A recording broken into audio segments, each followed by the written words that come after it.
தமிழ்நாடு துணை முதல்வரும் விளையாட்டுத்துறை அமைச்சருமான உதயநிதி ஸ்டாலின் எடுத்திருக்கும் புதிய முடிவால திமுக மேலிடத்துல குழப்பமான சூழ்நிலை உருவாகி இருக்கு.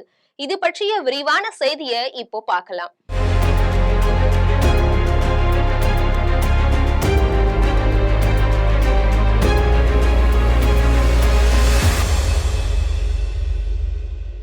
அனைத்து தலைவர்களையும் போல உதயநிதி ஸ்டாலினும் தமிழ்நாடு முழுவதும் தொகுதி வாரியாக மக்களை சந்திக்கும் சுற்றுப்பயணத்தை தொடங்கிட்டார்.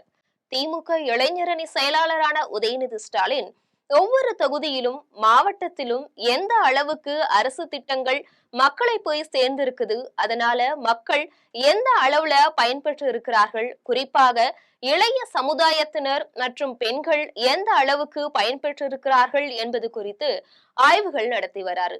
இது தொடர்பான அரசு திட்டங்கள் குறித்து அவர் பேசியும் வராரு. இந்த நிலையில வருகிற சட்டமன்ற தேர்தல்ல திமுகவுல உள்ள இளைஞர்களுக்கு அதிகப்படியான வாய்ப்புகள் தர வேண்டும்னு உதயநிதி ஸ்டாலின் எதிர்பார்க்கிறாரு.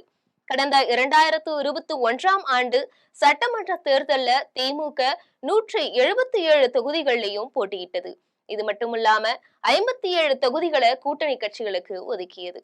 இந்த முறை கூட்டணி கட்சிகள் அதிக தொகுதிகளை எதிர்பார்க்கிறார்கள். ஆனா சென்ற முறை போலவே கூட்டணி கட்சிகளை குறைவான எண்ணிக்கையில அடைக்கிடணும்னு ஸ்டாலின் கணக்கு போட்டு வச்சிருக்காரு. இதற்கிடையில உதயநிதி ஸ்டாலினை பொறுத்த வரைக்கும் 1/3 பங்கு இளைஞர் அணி மற்றும் மாணவர் அணியினருக்கு சீட் வேண்டும்னு எதிர்பார்க்கிறாரு.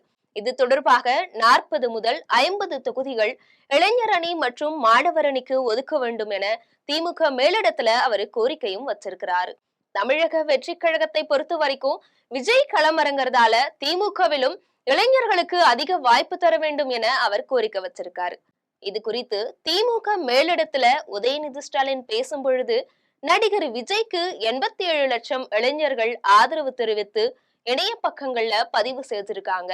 இந்த நிலையில திமுகவிலும் இளைஞர்களுக்கு அதிக வாய்ப்பு தர வேண்டும் என்று பேசியிருக்கிறாரு. இதற்கிடையே தேர்தல்ல வெற்றி தோல்வியை நிர்ணயிப்பதுல இளைஞர்களின் பங்கு முக்கிய இடம் இருக்கிறது. கடந்த தேர்தல்ல கிட்டத்தட்ட 25 தொகுதிகள்ல 5000 வாக்குகளுக்கும் குறைவாகத்தான் வெற்றி தோல்வி நிர்ணயம் செய்யப்பட்டிருக்கு. அந்த 5000 வாக்குகளும் தொகுதி வாரியாக விஜய்க்கு அல்லது அதிமுகவுக்கு வாக்களித்தால் அது திமுகவுக்கு மிகப்பெரிய பாதிப்பை ஏற்படுத்தும். எனவே இதை தடுப்பதற்கு அதிக அளவில் புதியவர்களுக்கும் இளைஞர்களுக்கும் பெண்களுக்கும் தொகுதி ஒதுக்கி தர வேண்டும் என்று உதயநிதி வலியுறுத்தி வராரு. ஆனா ஸ்டாலினை பொறுத்த வரைக்கும் கலைஞர் காலத்திலிருந்து அனுபவம் மிக்கவர்களுக்கும் ஆட்சியில் நீண்ட காலமாக பணி செய்து வருபவர்களுக்கும் தொகுதி வாரியாக சீட் ஒதுக்கி தரப்படுவது வழக்கமாக இருக்கிறது. எனவே அவர்களை புறக்கணிக்க முடியாத சூழ்நிலை இருக்கிறது. அந்த வகையில 25 தொகுதிகளில் வேண்டுமானால் இளைஞர்களுக்கும் மாணவர்களுக்கும் வாய்ப்பு தரலாம் என்று கருதுகிறார். இதனால திமுக மேலிடத்துல இப்போ குழப்பம் நிலவி வருது. உதயநிதி ஸ்டாலின் கோரிக்கை ஏற்கப்படுமா நிராகரிக்கப்படுமா என்பதை பொறுத்திருந்துதான் பார்க்கணும்.